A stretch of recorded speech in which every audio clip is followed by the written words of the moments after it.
Hello साथियों, नमस्कार, जोहार, आदाब, सत श्री अकाल।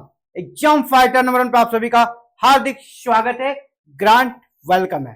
तो चलिए हर दिन के तरह आज फिर से एक नई क्लासेस में हम लोग, जहां पे हम लोग जेपीएससी जेट पेपर 2 इतिहास की क्लास में मिडाबल इंडियन हिस्ट्री को पढ़ रहे हैं। और दिल्ली सल्तनत में हमने गुलाम वंश, खिलजी वंश को पढ़ लिया है। और दिल्ली सल्तनत में टोटल 5 राजवंशों ने शासन किया। इसमें से आज हम लोग तीसरा राजवंश पढ़ेंगे। थर्ड राजवंश कौन है? तुगलक वंश। और सबसे बड़ा कार्यकाल इसी राजवंश का रहा है। तो आज हम लोग तुगलक वंश का स्टार्टिंग से देखते हैं और थोड़ा हम लोग फ्लैशबैक पे चलते हैं। पिछले क्लास में जब आप अलाउद्दीन खिलजी की मृत्यु के बाद की स्थिति को देख रहे थे तो थोड़ा वहां पर क्या हो गया था ना, अमीर वर्ग का प्रभाव बढ़ गया था। इसी में जो उनके कह सकते हैं कि बहुत महत्वपूर्ण सिपाहसलार थे मलिक काफूर, जिसका प्रभाव काफी बढ़ा। मलिक काफूर सिर्फ 35 दिन रहे, उनकी हत्या कर दी जाती है। और फिर से उसके जो वास्तविक पुत्र थे मुबारक शाह खिलजी, वो सत्ता पे आते हैं। बाद में खुसरो शाह उसकी हत्या कर देते हैं। तो खुसरो शाह जो था ना, वह क्या था? मूल रूप से तुर्की नहीं था, वह एक भारतीय था, हिंदू था। और बाद में वो कन्वर्ट हुआ था मुस्लिम में। बाद में वो धर्मांतरण करके मुस्लिम बना था, लेकिन प्रभाव ज्यादा था और दिल्ली सल्तनत की राजगद्दी पर वो विराजमान हो गया था मुबारक खिलजी की हत्या करके। ठीक है, लेकिन यह बात जो मूल तुर्की थी, जो ओरिजिनल तुर्की थे, मुस्लिम जो तुर्की मुस्लिम थे, उनको नागवार गुजरा। अब उसको किसी भी तरह हटाने का इसने प्लान बनाया। और किस प्रकार इसमें गाजी मलिक, जिसको की सत्ता संभालने के बाद उनका नाम हो जाता है गयासुद्दीन तुगलक, वह सफल हुए। आज का क्लास इसी के बारे में जानेंगे। सिर्फ 15 मिनट में ये सेशन हमारा कंप्लीट हो जाएगा और हम लोग यहाँ से जो भी प्रश्न आएगा हम उसको करने की स्थिति में रहेंगे। तो आज चलिए अब हम लोग सीधे क्लासेस में एंट्री करते हैं। ठीक है, क्लासेस में एंट्री करते हैं और जहां पे हम लोग क्या देखेंगे आज, तुगलक वंश के पहले शासक गयासुद्दीन तुगलक के बारे में। ठीक है, गयासुद्दीन तुगलक, सबसे पहले आप जान लीजिए कि यह एक प्रकार से इनके बारे में कहा जाता है, गयासुद्दीन तुगलक के बारे में, कि इसने फिर से, जो कि ट्रैक से उतर गया था, दिल्ली सल्तनत की स्थापना तुर्कों ने की और तुर्कों के हाथ से सत्ता निकल चुकी थी। खुसरो शाह जो कि भारतीय हिंदू था, बाद में कन्वर्ट हुआ था मुस्लिम में, उसने सत्ता पर अपनी कर सकते पकड़ बना ली और वह शासक बन गया था। भले कुछ दिनों के लिए रहा, लेकिन एक प्रकार से कर सकते हैं उसने तुर्कों को एक प्रकार से बड़ी भारी चुनौती दे दी। अब एक प्रकार से इसलिए इसको कहा जाता है दिल्ली सल्तनत का पुनः स्थापक। ठीक है, पुनः संस्थापक। इसने दिल्ली सल्तनत को फिर से तुर्कियों के अधीन लाया। इसका कार्यकाल को जानिए। सबसे पहले ये 1320 से 1325 यानी 5 साल इसने शासन किया। और एक चीज मैं बताते चलूं, अलाउद्दीन खिलजी ने जिस प्रकार दिल्ली पे शासन किया, अपने सल्तनत में जिस प्रकार शासन किया, कठोर शासन, जिसको कहते हैं बिल्कुल हार्ड, है ना, बिल्कुल सबको डरा के रखा था। लेकिन यह बिल्कुल उदार शासक था, बिल्कुल अपोजिट। इसने उनके सारी व्यवस्थाओं को बदल दिया। उसने क्या किया था? अमीर वर्ग को कंट्रोल में लिया था, उनको जो मुफ्त में इक्ता मिला था उसको जब्त कर लिया था, इसने फिर से उसे लौटा दिया। बाजार नियंत्रण प्रणाली, जो कि अलाउद्दीन की महत्वपूर्ण विशेषता थी, उसे इसने खत्म कर दिया। फ्री मार्केट सिस्टम जैसा चलता है, फिर से इसने स्टार्ट कर दिया। इसने एक प्रकार से कह सकते हैं कि सामाजिक सौहार्द के माध्यम से अपना जो कार्यकाल है उसको व्यतीत किया। इसने कभी भी साम्राज्यवादी रूप, जो कि सीमा विस्तार करेंगे, उस ओर नहीं इन्होंने कदम बढ़ाया, बल्कि इसने रक्षात्मक रूप अपनाया, डिफेंसिव मोड अपनाया। लेकिन इसका मतलब ये नहीं था कि दिल्ली सल्तनत इसके कार्यकाल में कमजोर था, ताकतवर नहीं, ताकतवर था।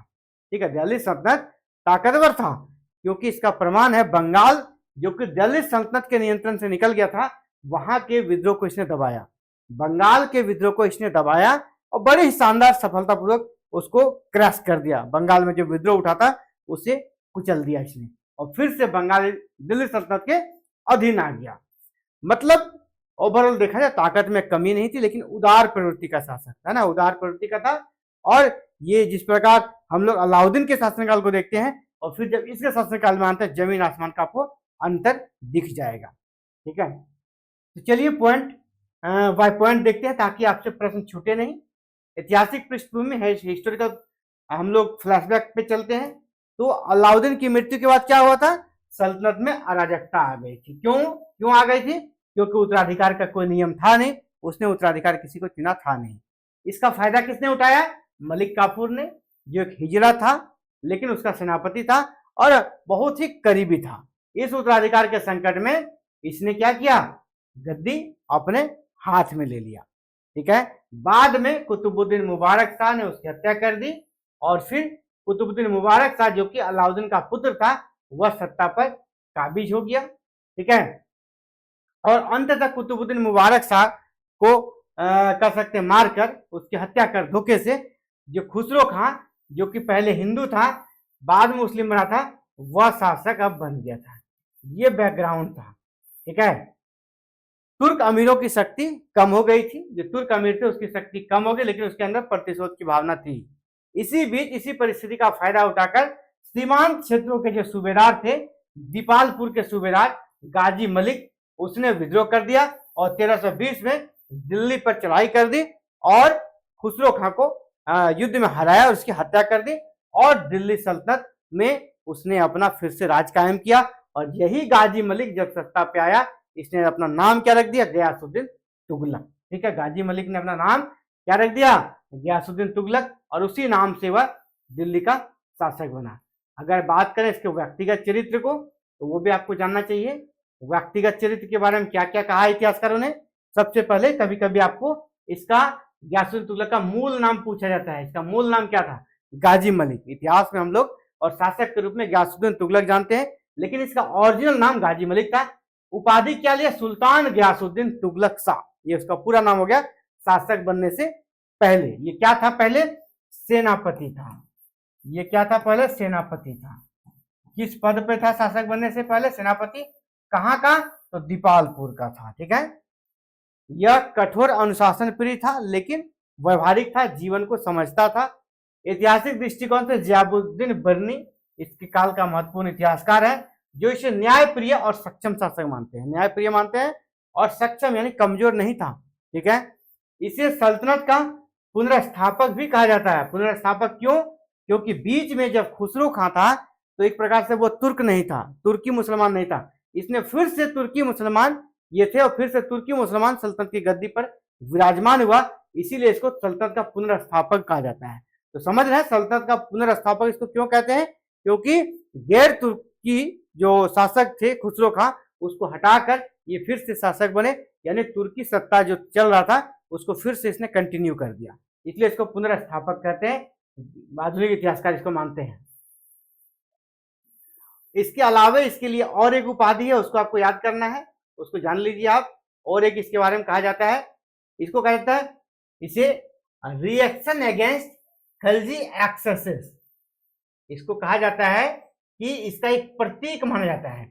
जो खलजी वंश ने अति कर दिया था, ज्यादती कर दी थी, उसका एक अगेंस्ट में गयासुद्दीन तुगलक को उसका कह सकते उसके अगेंस्ट में, उसके प्रतिरोध में एक प्रतीक के रूप में देखा जाता है गयासुद्दीन तुगलक को।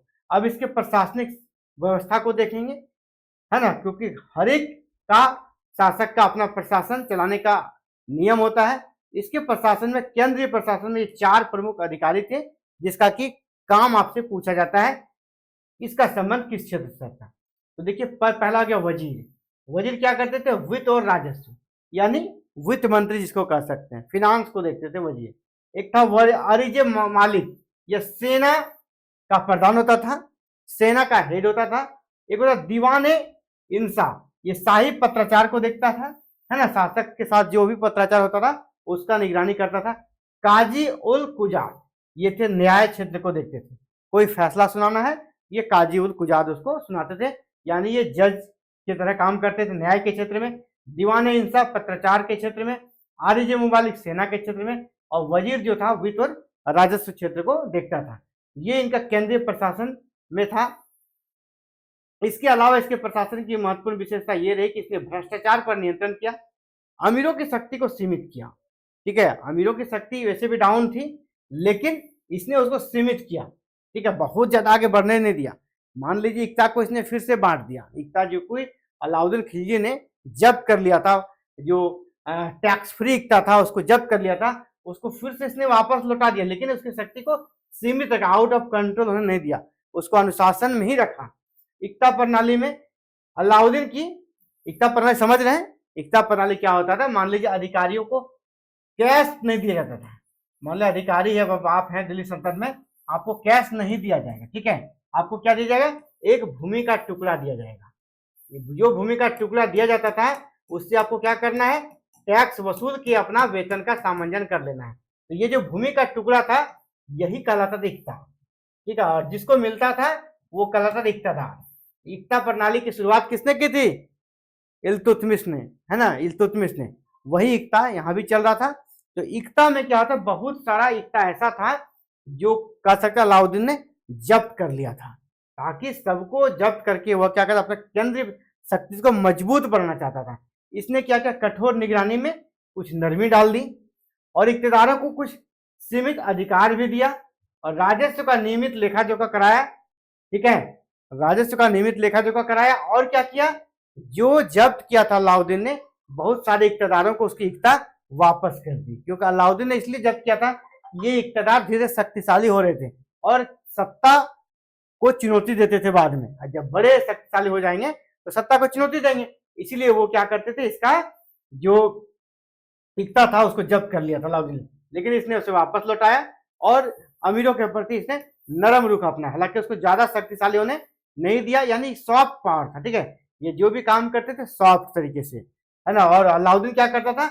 उसको कह सकते हैं लो और रत्न जैसा बलवन का था ना, सेम अलाउद्दीन भी उसी स्टाइल पे काम करता था। तो आर्थिक नीति में जान लीजिए क्या किया इसने? भूमि कर जिसका रेवेन्यू था उसको यथावत रहने दिया, जो अलाउद्दीन ने बढ़ा दिया था, है ना, कहीं कहीं कुछ क्षेत्रों में उसको इसने डाउन कर दिया और नॉमिनल रखा, भूमि कर को नॉमिनल रखा, यानी कर की दर को क्या किया? संतुलित किया, बैलेंस किया, न किसानों पर ज्यादा पड़े न ही कह सकते बहुत कम हो कि सरकार को घाटा हो। किसानों पर अत्यधिक दबाव नहीं डाला और राजस्व संग्रह में पारदर्शिता लाई।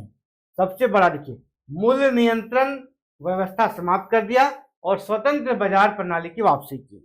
अलाउद्दीन की ये महत्वपूर्ण विशेषता थी, उसको इसने खत्म कर दिया। मूल्य नियंत्रण प्रणाली और जो बाजार कह सकते पूरा केंद्र से जो एक बार कंट्रोल में जो बाजार सिस्टम था उसको खत्म कर दिया, बाजार को फ्रीडम दे दिया, स्वतंत्र दे दिया, यानी वो जितना में बेच सकते हैं, जितना में खरीद सकते हैं, जिस प्रकार आज हम लोग देखते हैं वो नियम यहाँ पे फिर से लागू हो गया। अगर वित्तीय रूप से देखेंगे तो इसके कार्यकाल में कोई विशेष विद्रोह नहीं हुआ था, इसीलिए शाही खजाना मजबूत हुआ। जब युद्ध हो ही नहीं रहा है, अनावश्यक खर्च क्या हो गया? कम हो गया। उसकी नीति थी राजहित प्रजाहित का संतुलन, राज्य का भी हित हो और प्रजा का भी हित हो, दोनों के भी संतुलन बना रहे। इसी नीति पर यह काम करता था, यानी मध्यम मार्ग को ये चुनकर अपने काम को कर रहे थे। सैन्य नीति में इसने क्या किया? कोई भी नया क्षेत्र नहीं जीता, इसने कोई भी नया क्षेत्र नहीं जीता, एक ही बस अभियान किया था बंगाल पर, और इसका मुख्य फोकस था सीमांत की सुरक्षा। सैनिकों को इसने यही कहा कि सीमांत की सुरक्षा करना है, उत्तर पश्चिमी सीमा की सुरक्षा पर तैनात कर दिया ताकि मंगोल आक्रमणों से रोकथाम हो सके। इसने क्या ज्यादा डिफेंसिव रूप अपनाया, आक्रामक रूप नहीं अपनाया, जिस प्रकार अलाउद्दीन ने दक्षिण भारत पे अटैक किया, है ना, राजपूताना पे अटैक किया, इसने उन चीजों पे ध्यान ही नहीं दिया। इसने जो मिला था उसको ये अक्षुण्ण बनाए रखना चाहते थे और उसको बैलेंस करके इसने रखा। अपने जीवन काल में, अपने शासन काल में एकमात्र इसने बंगाल अभियान किया 1324 में, और यह इसके जीवन का पहला और अंतिम अभियान था। और बंगाल के शासक गयासुद्दीन बहादुर जिसने विद्रोह किया था उसको इसने हराया, और यह इसका सफल सैन्य अभियान है, बिल्कुल सफल है पूरी तरह, और बंगाल को फिर से दिल्ली सल्तनत के अधीन कर दिया इसने। यानी सैनिक दृष्टिकोण से भले ही यह साम्राज्यवादी रुख नहीं अपनाता था, किसी दूसरे राज्य पर अटैक नहीं करता, लेकिन ताकत में कोई कमी नहीं थी, अभी भी दिल्ली सल्तनत मजबूत था। यह अभियान उसकी सैन्य क्षमता का प्रमाण है, जिस प्रकार बंगाल को उसने बड़े आसानी से जीत लिया और पुनः अपने नियंत्रण में कर लिया। इसने अपने जीवन काल में जो स्थापत्य कला के क्षेत्र में काम किया, जिससे प्रश्न आता है, वह तुगलकाबाद का किला बनवाया। आपसे प्रश्न पूछा जाएगा तुगलकाबाद का किला किसने बनाया था? तो गयासुद्दीन तुगलक ने बनाया था। तुगलकाबाद का किला किसने बनाया? तो गयासुद्दीन तुगलक या गाजी मलिक, जो भी ऑप्शन में रहे दिया जाएगा। अब इसकी विशेषता कुछ है, उन विशेषताओं को देख लीजिएगा, है ना। ढलानदार दीवारें हैं, विशाल पत्थर है, सैन्य सुरक्षा इसका प्रमुख उद्देश्य है। जब किला है तो सैन्य सुरक्षा इसका प्रमुख उद्देश्य है, और जो है सादगीपूर्ण है, बहुत ज्यादा सजावट नहीं है, ठीक है। यानी कह सकते इसका दृष्टिकोण उपयोगितावादी रहा है। अन्य निर्माण में इसने एक मकबरा बनाया तुगलकाबाद के पास ही, तुगलकाबाद किले के पास एक मकबरा भी बनाया था। किलेबंदी का विस्तार किया, क्योंकि इसको उत्तर पश्चिम सीमा को सुरक्षित करना था, इसलिए किलेबंदी का इसने बहुत ज्यादा विस्तार किया। अब इसके धार्मिक नीति को देखते हैं। धार्मिक नीति में इसने क्या किया? धार्मिक नीति में सुन्नी इस्लाम का पालन किया। याद रखिएगा, कभी आपसे ये पूछ दीजिएगा कौन सा इस्लाम का पालन किया? सुन्नी। इस्लाम में दो वर्ग है, शिया और सुन्नी, तो इसने सुन्नी इस्लाम का पालन किया। शरीयत आधारित इसका शासन था, ठीक है, कट्टर था, लेकिन व्यवहारिक दृष्टिकोण भी था इसके पास, बहुत ज्यादा कट्टरता नहीं अपनाया, ठीक है। धार्मिक कट्टरता में अलाउद्दीन की तुलना में, हालांकि इसका तुलना करें अगर अलाउद्दीन से, अलाउद्दीन धार्मिक रूप से ज्यादा कट्टर था, यह कम कट्टर था। हालांकि शासन शरीयत के आधार पर ही था, पूरे दिल्ली सल्तनत का ही अगर शासन पूछ दिया जाएगा किस पर आधारित था, शरीयत पर ही आधारित था। लेकिन कुछ शासक होते थोड़ा व्यवहारिक होते हैं, ये व्यवहारिक दृष्टिकोण से, तो इसने उसने कट्टरता नहीं अपनाई, ठीक है। अगर विदेश नीति को देखेंगे, इसका विदेश नीति सिर्फ मंगोल आक्रमण के आसपास ही रहता है, मंगोल आक्रमण के आसपास ही इसकी मंगोल नीति, विदेश नीति जो है मंगोल आक्रमण के आसपास ही रहती है। इसके जीवन काल में मंगोल आक्रमण का खतरा था, जहां पर किलेबंदी करके इसने सुरक्षित रखने का कर सकते प्रयास किया और सफल रहे। विस्तारवादी नीति नहीं अपनाई, बल्कि सीमांत क्षेत्रों को सुरक्षित रखने का इसने प्रयास किया।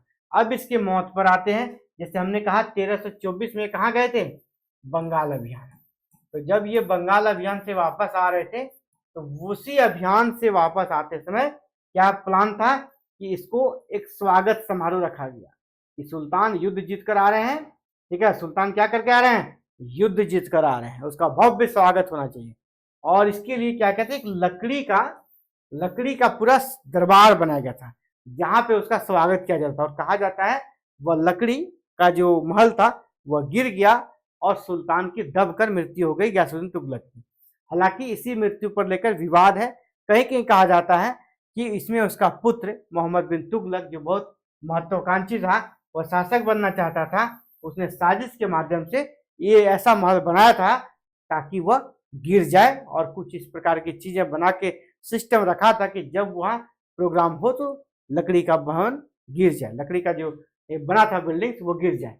और इसी अभियान में, बंगाल अभियान से लौटते समय 1325 में कहाँ पे? अफगानपुर में लकड़ी का मंच गिरा और इसी दुर्घटना में मृत्यु हो गई। हालांकि इतिहासकारों के बीच ये विवाद है, पूर्णतः नहीं कहा जा सकता है कि मोहम्मद बिन तुगलक ही इसमें शामिल था, इसका पुत्र, लेकिन कहा जाता है। लेकिन इतिहासकार ये आरोप लगाते हैं कि उसने ही साजिश रची थी शासक बनने के लिए और इसकी हत्या करा दी, बड़े ही कठोर सातिर तरीके से। हालांकि इसकी मृत्यु को लेकर विवाद आज भी है, ठीक है। अब कुछ इतिहासकार इसके बारे में क्या क्या कहते हैं, ये भी कभी कभी क्वेश्चन आता है, उसको देख लीजिएगा। बर्नी, महत्वपूर्ण इतिहासकार, वो क्या कहते हैं? न्यायप्रिय शासक था। हालांकि हमने पहले भी इसको देखा है। आधुनिक इतिहासकार इसको क्या कहते हैं? स्थिरता का पुनः स्थापक। क्यों पुनर्स्थापक कहते हैं? क्योंकि अस्थिर हो गया था। खुसरो खां के समय सत्ता अस्थिर था, दिल्ली सल्तनत अस्थिर था, इसने फिर से उसको स्थिरता प्रदान किया, इसलिए इसे दिल्ली सल्तनत के स्थिरता का पुनर्स्थापक भी कहा जाता है। ये कौन कहते हैं? आधुनिक इतिहासकार।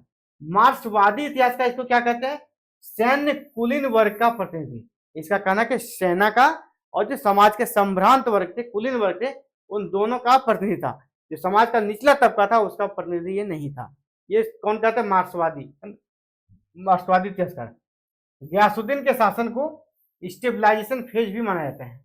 स्टेबलाइजेशन मतलब स्थिरता का काल, न बाहर अटैक कर रहा है, न साम्राज्यवादी दृष्टिकोण है इसका, है ना। युद्ध तनाव की जो स्थिति थी वो इसके काल में देखी नहीं गई, इसीलिए इसको कहते हैं स्थिरता का काल या स्टेबलाइजेशन का काल। तो ये हमारा टॉपिक था गयासुद्दीन तुगलक, और कल हम लोग इसके बाद आगे बढ़ेंगे, मोहम्मद बिन तुगलक के बारे में जानेंगे। और आपको पता है कि मोहम्मद बिन तुगलक इस वंश का सबसे कह सकते हैं विवादित शासक था, सबसे लंबा उनका यहाँ पे कह सकते हैं आपको कार्यकाल रहा है, और सबसे ज्यादा उनके बारे में आपको यहाँ पर पढ़ने को मिलेगा, क्योंकि उन्होंने जीवन में कुछ इस प्रकार की चीजें की अपने कार्यकाल में जो कि आपके एग्जाम के दृष्टिकोण से काफी इंपॉर्टेंट है, क्योंकि वहां से प्रश्न आते हैं।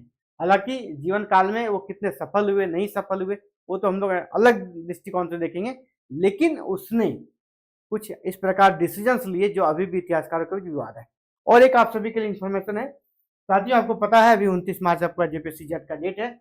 अगर आप भी चाहते हैं तैयारी करना तो आप तैयारी कर रहे हैं तो बहुत जी जान लगा दीजिए।